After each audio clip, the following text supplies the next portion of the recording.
Glória a Deus. Coloque de pé em nome de Jesus. Aleluia. Está orando. Deus poderoso, Deus santo, Deus fiel. Aqui está seu servo, Senhor, que anunciará agora a tua santa palavra. Senhor, que a tua palavra seja do céu. Glória a Deus. Use-o poderosamente nessa manhã, em nome de Jesus. Amém. Glória a Deus. Saúde a cada um e a todos com a paz do Senhor Jesus. Amém. Vamos abrir nossas Bíblias aqui no Evangelho de Jesus Cristo, segundo escreveu João, capítulo 13.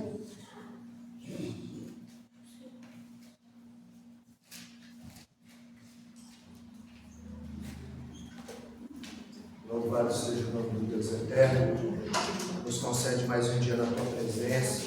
Agradecer a Deus por poder fazer mais uma vez a exposição da sua palavra. João capítulo 13.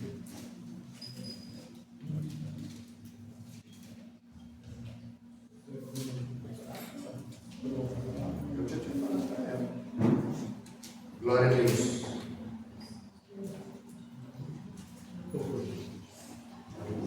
Salmo 49. Já colocou.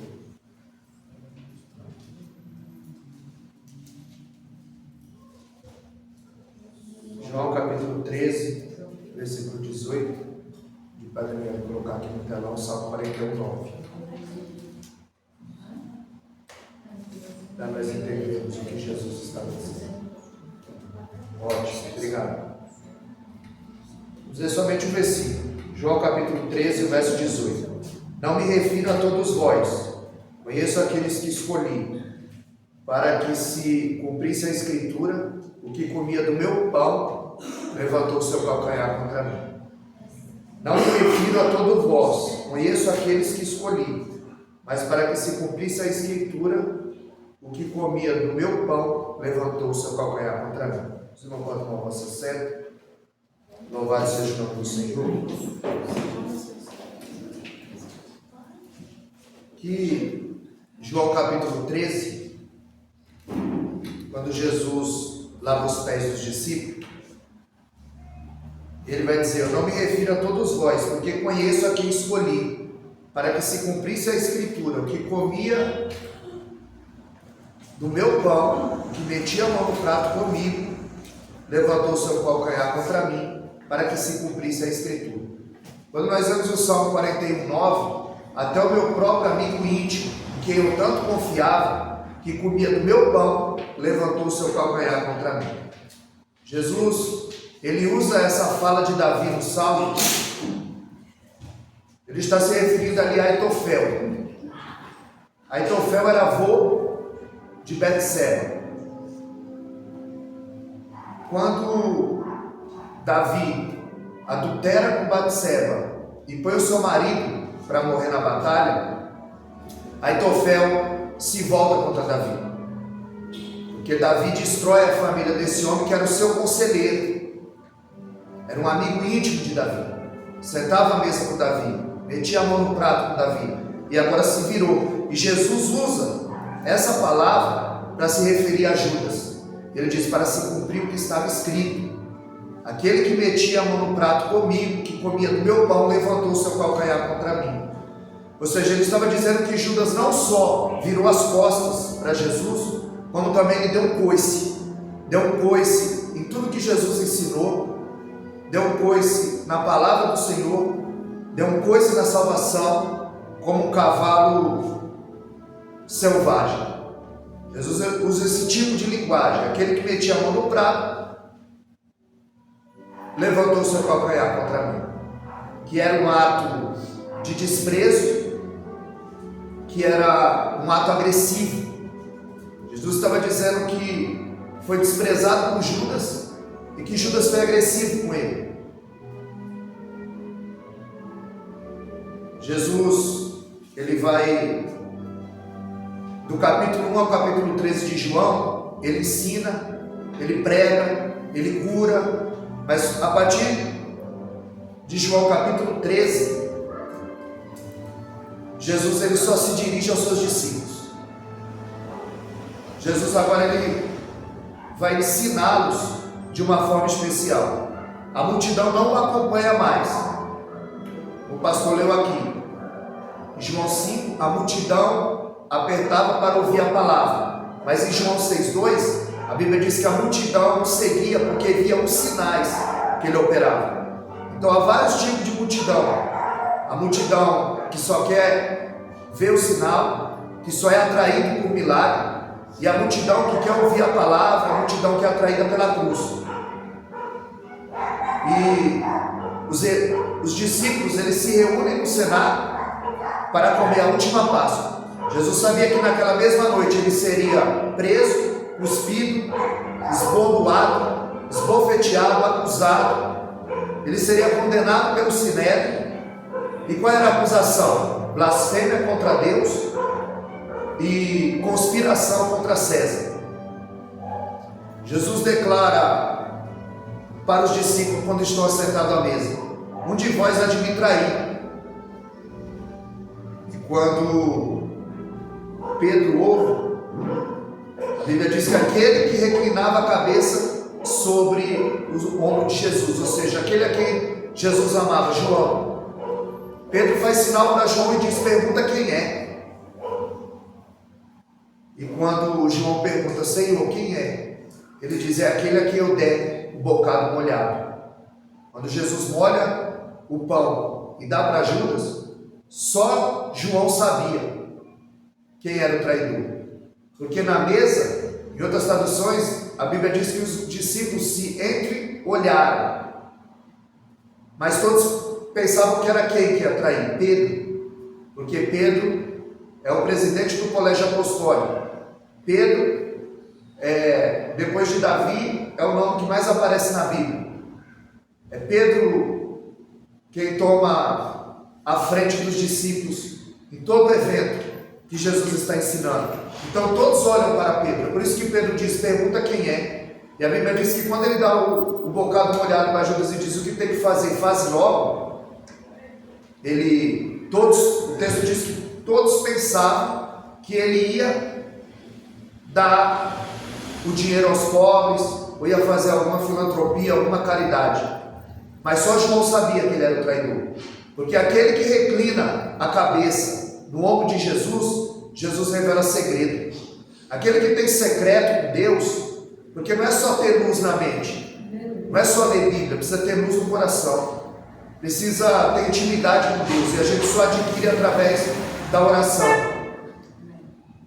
Então, quando nós lemos aqui no capítulo 13, antes da festa da Páscoa, Jesus, sabendo que havia chegado a sua hora de passar deste mundo para o Pai, ele diz: Pai, os seus estavam no mundo e o Senhor os amou até o fim.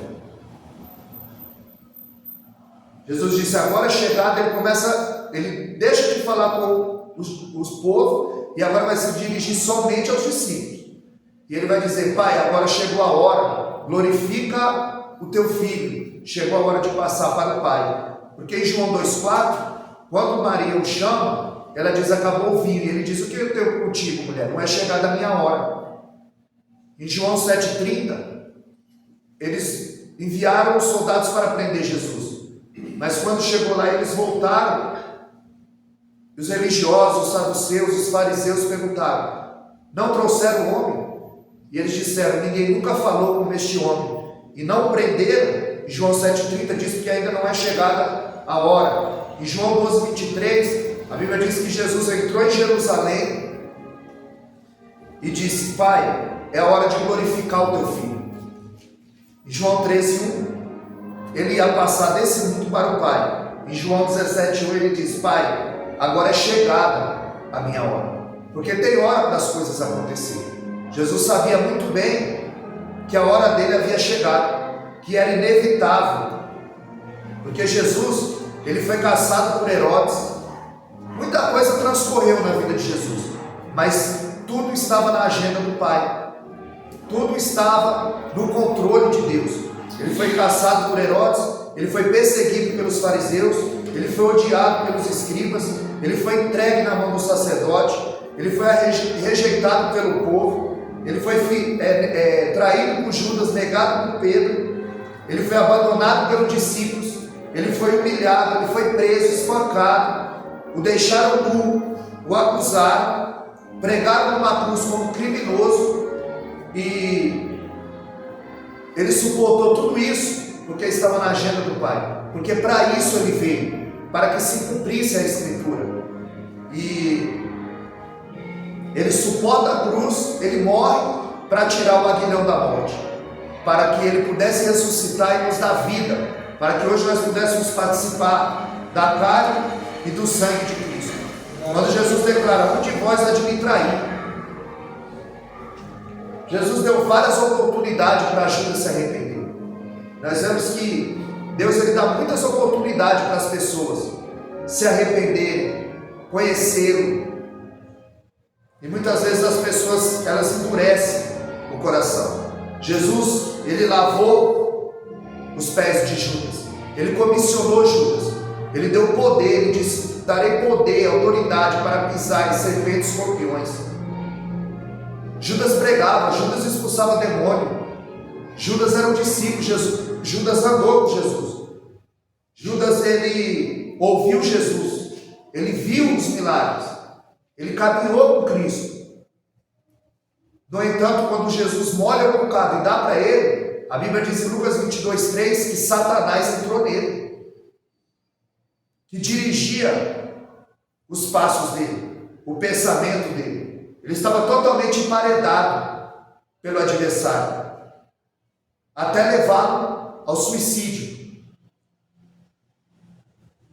Porque o Senhor da vida dele nunca foi Cristo. O Senhor da vida dele era o dinheiro, era Mamon. Judas o trai por dinheiro, Pedro trai por autoconfiança. E às vezes a gente tem muita autoconfiança, muito autoconfiante. Só eu prego, só eu canto, só eu faço.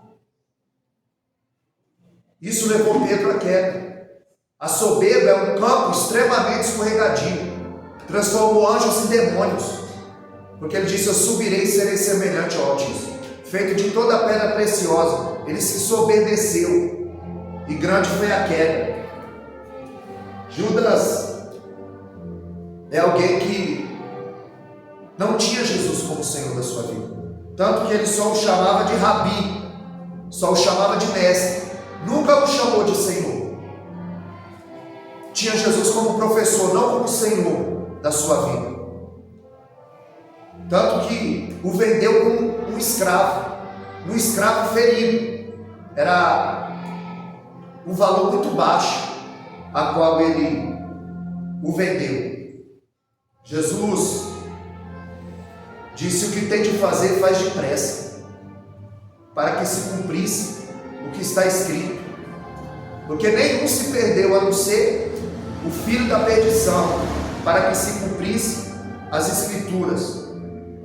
Em João, capítulo 12, verso 6, a Bíblia diz que ele era um ladrão, que ele metia a mão nas ofertas e nos dízimos. A Bíblia diz que ele era ladrão. A Bíblia diz que Satanás entrou nele. Era o joio crescendo com trigo. Porque todo segmento da vida tem gente boa e tem gente má. Mas Jesus conhece os que são seus. Jesus conhece quem quer compromisso, quem é de verdade. Por isso que ele disse: deixa crescer o joio e o trigo. Porque no meio da igreja tem joio. O joio é veneno e o trigo é alimento. E eles crescem juntos e são iguais. Só que quando o trigo é amassado, ele vira alimento. E quando o joio é amassado, é veneno. E quando você é amassado, quando você é provado, aí você revela o que você tem dentro. Se é trigo, se é alimento, você é veneno. E Judas estava revelando o que ele tinha dentro, porque ele nunca foi cristão. Quando aquela mulher derramou unguento aos pés de Jesus, ele disse: deveria ter vendido e dado aos pobres. Mas não dizia isso porque se preocupava com os pobres. A Bíblia diz que ele dizia isso porque ele era ladrão, porque ele queria roubar. E Jesus diz: por que perturba essa mulher? Ela preparou o meu corpo para a sepultura. Porque aos pobres você sempre tem, mas a mim nem sempre vocês terão. Ela preparou o meu corpo para a sepultura, para o meu enterro. Ela não desperdiçou a oportunidade. Essa mulher, ela não tem nome, mas ela tem fama, pecadora. Ela entra, rompe e derrama um vaso de alabastro no valor de 18 mil reais. Convertido para o dinheiro hoje, aquele vaso, aquele nardo puro que estava dentro do vaso de alabastro, valia 18 mil reais. Essa foi a oferta daquela mulher. E ela derramou até a última gota. Ele disse que devia ter dividido o dinheiro e dado aos pobres. Jesus diz aos pobres: vocês sempre têm. E essa mulher preparou, ela não desperdiçou a oportunidade. Porque quando Maria Madalena chega com o incenso, quando ela chega com os óleos, as mirras, o nardo, ele já não está lá. E o anjo pergunta: por que você procura aquele que vive entre os mortos? Porque aquela mulher não desperdiçou a oportunidade, foi ela quem ungiu o corpo do Senhor. Nós não podemos desperdiçar a oportunidade de estar na casa do Senhor. É o que eu falo lá na empresa agora, sábado que vem, no dia 4, nós teremos aqui o culto. E eu digo a eles: vai agradecer ao Senhor, não desperdiça a oportunidade. Vai agradecer por tudo que o Senhor tem feito, pela porta que abriu, pela saúde que você tem. E essa mulher, ela não desperdiçou a oportunidade. Ela não tinha nome, mas tinha fama, pecadora. E Jesus transforma essa fama dela de pecadora a adoradora. E ele disse: aonde esse evangelho for pregado, vai ser para a memória dela. Ela não tem nome, mas estamos falando do seu feito até hoje. Porque o mensageiro muda, mas a mensagem é a mesma. O cantor muda, mas a adoração é a mesma. Então essa mulher, ela não tem nome, mas estamos falando do seu feito. Salomão, em Provérbios capítulo 10, verso 7, ele diz que a memória do justo é abençoada, é perpetuada, é preservada, mas o nome do ímpio cai em podridão. A pergunta é: você conhece alguém com o nome de Judas?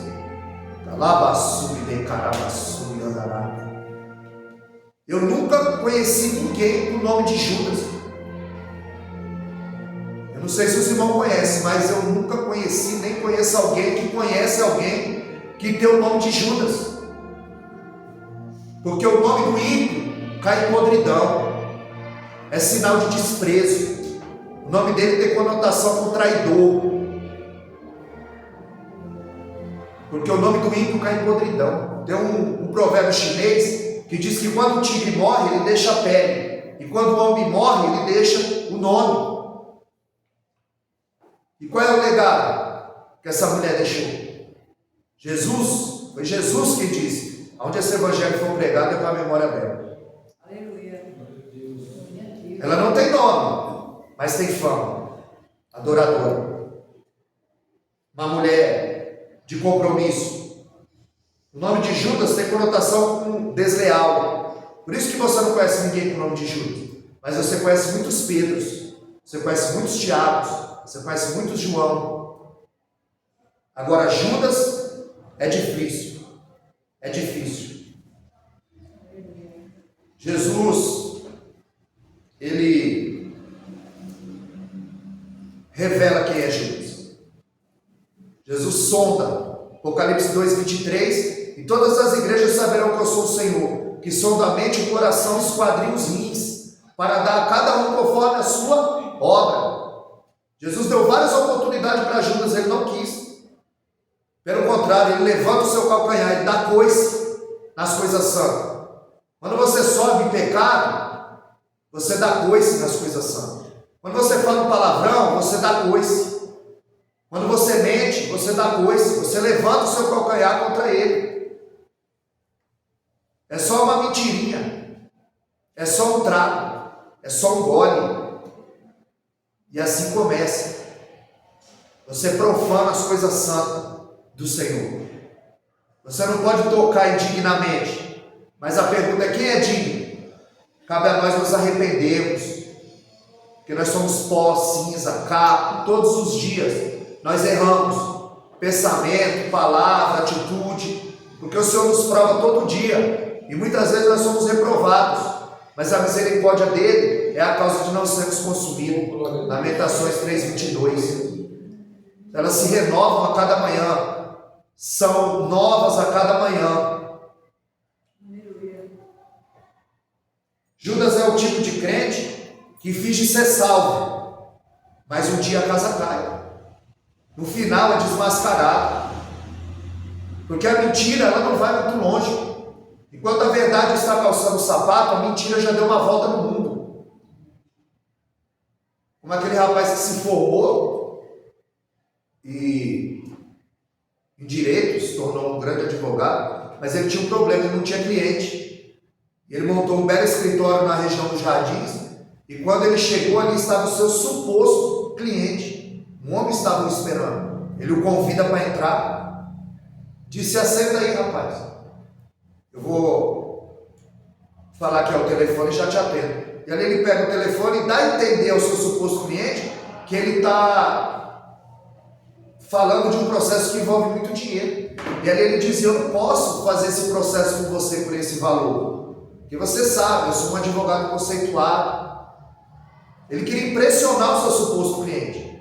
E quando ele desliga o telefone, ele diz: pois não, em que eu posso te ajudar? E o rapaz diz: não, eu trabalho na telefônica e eu vi ligar seu telefone que ainda não funciona.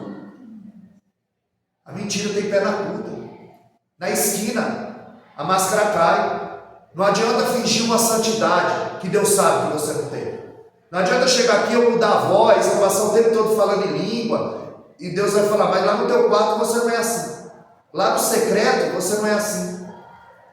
Quer dizer, você não tem nem tempo para mim. Você não fala comigo. Então a mentira tem pé na puta. Em qualquer lugar, a máscara cai. Nós precisamos ter secreto com Deus. Porque o diabo, ele não tem medo de gravata. Ele não tem medo de microfone. Ele não tem medo de terno, de paletó, de cabelo grande, de saião. Ele não tem medo de nada disso. Ele tem medo de um homem e de uma mulher carregada na oração. Ele tem medo de um homem e de uma mulher que tem secreto com Deus, que passa pelo menos 1 hora de joelho na presença dele. Alabassube de candarabassube. Aleluia. Xerei de colamanaia. Deus ele tem os remanescentes. Estou falando com o irmão, e o irmão falando que faz isso, acontece isso, só veicula a parte mal. Aí mandou um vídeo para mim, absurdo, irmão. É um absurdo que essas pessoas andam pregando no púlpito. Eles não estão alimentando ovelha, eles estão entretendo bode. O homem falou que o Espírito Santo desceu dentro do galinheiro e as galinhas começaram a falar em língua. E o galo traduzia. Isso é chocarríssimo. E a galinha colocou a asa na testa dele. E falava assim, que estava falando em língua, é piada uma coisa dessa. Esse homem ele vai prestar conta. E eu falei para ele: é por isso que o nome da igreja é remanescente. São os fiéis que sobram. Porque aqui não tem negócio. Aqui ninguém vai espremer a palavra.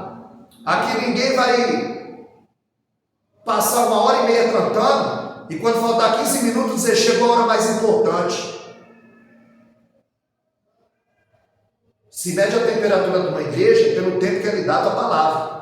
Que o louvor prepara o nosso coração para receber a palavra, nos quebrando, atrai a presença de Deus, prepara a terra para receber a semente. Agora o que muda é a palavra. Porque muitas igrejas por aí é como partido da vila: canta, canta, minha gente, canta, canta, minha gente, canta que a vida vai melhorar. O que melhora a vida de crente é palavra, santidade, jejum, leitura, oração. Não é passar 1h30 cantando. Quando Jesus ele sai do cenáculo para o jardim, vai começar a sua agonia. Ele sabe que está preparado. Adão, ele cometeu seu primeiro pecado no jardim. E ele foi expulso do jardim. Mas o segundo Adão, ele é obediente e entra no jardim. O primeiro Adão, ele foi feito alma vivente. O segundo Adão, espírito vivificante. O homem é o portador do pecado. A ordem foi dada ao homem. A mulher comeu, mas quando o homem comeu, aí o pecado entrou. Romanos 5,12. Por um só homem entrou o pecado no mundo. E por esse homem, a morte. E a morte passou a todos os homens, e por isso todos pecaram, todos morreram, todos estão destituídos da glória de Deus. Por isso que ele tinha que vir de uma virgem, sem a participação humana. Davi disse: em pecado me concebeu minha mãe, porque teve a participação do homem. Mas Jesus não teve a participação do homem, por isso ele nasceu de uma virgem. Porque o portador do pecado é o homem. E esse Adão, primeiro, ele pecou no jardim. Ele fracassou no jardim. E Jesus, ele triunfou no deserto. Ele tinha tudo. Adão tinha tudo. Olha a inteligência desse homem. Usava 100% do seu cérebro. Hoje nós usamos 4%. E o superdotado usa 6%. Agora você imagina Adão. Dá nome a todos os animais. As plantas. Tudo que você vê. Foi Adão quem deu o nome. Mas quando ele peca, ele fica burro. Ele não sabe nem vestir uma roupa. A Bíblia diz que Deus o vestiu. Porque o pecado, ele vai disseminando o ser humano. O pecado sempre vai levar algo em troca. Sempre vai levar algo em troca. Porque o diabo é estelionatário. Ele promete liberdade e escraviza. Ele promete uma noite de prazer e uma vida de tormento. O pecado sempre vai levar algo em troca. Nós costumamos dizer como um cartão de crédito. Na hora é bom, dá prazer, mas tem dia para a fatura chegar. Existe uma linha tênue, fina, entre a paciência de Deus e a misericórdia de Deus. E quando ultrapassamos essa linha, aí Deus nos apresenta a conta. É como um cartão de crédito. Tem dia para a fatura chegar. Tem dia para pagar essa conta diante do Deus eterno. Jesus, ele se mostra obediente dentro do jardim. Ele não saiu para se esconder. Ele saiu para se preparar. Por isso que quando o dia da batalha chega na vida dele, ele suporta, porque ele anda preparado. Toda vez que Jesus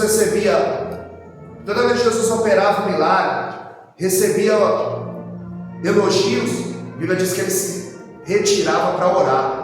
A gente, quando recebe uma bênção, a gente vai comer pizza, a gente vai no shopping, a gente vai comemorar. Jesus se retirava para orar. Ele não estava se distanciando da cruz, pelo contrário, ele estava indo em sua direção. E Jesus, ele vai para onde ele tinha certeza que Judas o encontraria. Ele vai para o Getsemane, que significa lugar da prensa. Era profético, lá ele foi prensado. Ele, oliveira verdadeira, foi prensado. Isaías 53:10 diz que aprove o Pai moê-lo. Ele foi moído pelos nossos pecados, pelas nossas transgressões. Ele sentiu dores para que a nossa fosse aliviada. Isso que Deus diz: pelas suas pisaduras nós somos sarados. Ele carregou sobre ele as nossas enfermidades, as nossas doenças. Ele, como homem, ele não estava enxergando só pedra, árvore, mas como Deus, ele viu além do céu, além das nuvens, além do tempo, além de... E sabe o que ele viu? Eu e você. E por nós, ele falou: eu vou até o fim. Estava na agenda de Deus. Certa feita, um amigo falou para mim que Jesus fracassou, que ele morreu na cruz, e a Bíblia diz em Gálatas 3,13 que é maldito aquele que é pendurado no madeiro. Só o ladrão de alto grau morria e uma cruz.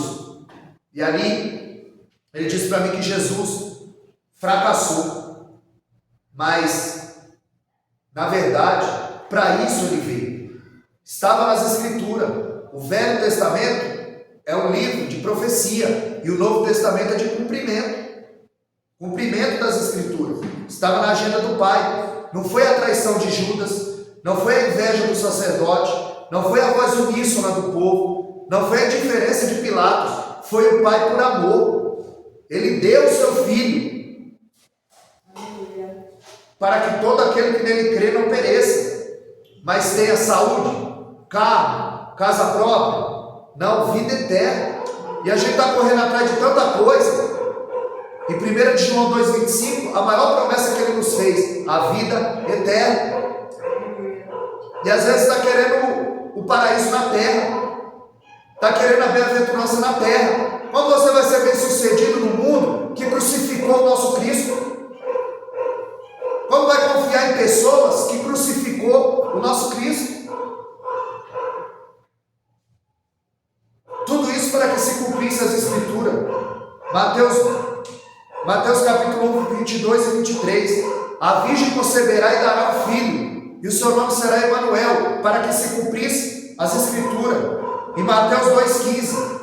E ele ficou lá no deserto até a morte de Herodes, para que se cumprisse as Escrituras. Em Mateus capítulo 2, verso 23. Ele habitou em Jerusalém, para que se cumprisse as Escrituras. Em Mateus 4,14, ele deixou Nazaré e foi para Cafarnaum, para que se cumprisse as Escrituras.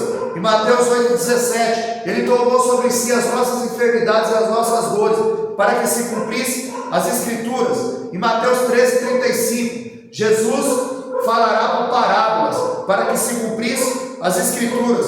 Em Mateus 26,56, os discípulos o deixaram e fugiram, para que se cumprisse as Escrituras. Em Mateus 27,35, rasgaram suas vestes e lançaram sorte sobre elas, para que se cumprisse as Escrituras. Em Lucas 24,44, a Bíblia diz que tudo isso estava escrito para que se cumprisse as Escrituras. Em João 15,25, o aborreceram sem causa, para que se cumprisse as Escrituras. Em João 17,12, todos que o Senhor me deu, nenhum se perdeu, a não ser o filho da perdição, para que se cumprisse as Escrituras.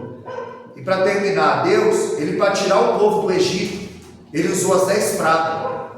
Deus, para tirar o povo do Egito, ele usou as 10 pragas. Mas para tirar o Egito de dentro do povo, ele usou os 10 mandamentos. Porque só a palavra liberta o homem. Não adianta passar cantando o dia inteiro, não. Tem que ler, tem que orar. Para tirar o povo do Egito, ele envia as 10 pragas. Para tirar o Egito do povo, os 10 mandamentos. A palavra. Moisés, ele não consegue tirar o Egito de dentro do povo. O povo chorava com saudade do Egito. Com saudade da cebola, do pepino. Murmurava. Onde era para ser 40 dias. Eles demoraram 40 anos. Porque quando você murmura, você atrasa a bênção de Deus na tua vida. Quando você reclama, você atrasa. Porque Tessalonicenses 5, ele diz: em tudo dai graça. Porque essa é a vontade de Cristo, de Deus em Cristo Jesus. Porque tudo está no controle da mão dele. Se aconteceu, é permissão de Deus. Se você está orando, se você está buscando, 1 Coríntios 10:12, aquele que está de pé, cuide para que não caia. E o verso 13 diz que não veio sobre nós tentação senão humana, mas fiel é Deus, que não vos deixará acima do que podeis. Cada um tem a sua cruz personalizada. Cada um tem a sua cruz personalizada. Moisés tinha um cajado na mão. Jesus tinha uma cruz nas costas. Quando Moisés toca o cajado, o mar se abre. Quando Jesus toca as costas na cruz, o véu se abre. O véu se rasga. E hoje nós temos acesso ao trono do Pai. Hoje nós temos acesso ao sangue e ao corpo. O sangue que foi derramado e o corpo que foi rasgado na cruz. Por nós, por mim, por você. O primeiro milagre que Moisés faz quando Deus envia as pragas é transformar a água em sangue. E o primeiro milagre de Jesus é transformar a água em vinho. Jesus continua transformando. Ele pega a água, que é inodoro, não tem cor, não tem cheiro, não tem sabor, e coloca nessa água cor, cheiro e sabor. Jesus pega o mais vil pecador, aquele que ninguém dá nada, que a sociedade condena, levanta, dá um banho de misericórdia, firma os passos dele sobre a rocha, traz para pregar a sua palavra. Porque para muitos aí, para mim o destino era a cadeia ou o cemitério. E aqui estou. Porque Deus me chamou, não foi o homem. E quando Ele tem para fazer, Ele vai fazer. Isaías 43:13, antes que houvesse dia eu sou, e ninguém há que possa escapar das minhas mãos, e operando Ele. Ninguém pede, ninguém escapa da mão dele. Quando Ele tem um chamado, Ele vai lá, no lamaçal do pecado, tira o homem de lá, tira a mulher de lá. Porque os propósitos dele não podem ser frustrados. E como um rei caminha para a sua coroação, assim Cristo caminha. Mas esse trono era uma cruz, e essa coroa era de espinho. Esse trono era uma cruz, e essa coroa era de espinho. Adorado pelos anjos, cuspido pelos homens. Amado pelo Pai, desprezado pelos homens. Adorado pela igreja. A sua carne foi rasgada, o seu sangue foi derramado. E hoje nós temos acesso ao trono do Pai. O muro que fazia a separação foi derrubado. Efésios 2,14. Hoje nós temos acesso ao trono do Pai. E quando a gente tem um ente querido que morre, a gente quer esquecer. Jesus disse: não, vocês têm que lembrar. Faz isso em memória de mim. Faz isso em memória de mim. Olha para trás. Olha o que eu fiz. Olha o que eu sofri. Olha o que eu padeci. Para que hoje você pudesse ter acesso ao trono do Pai. Amém?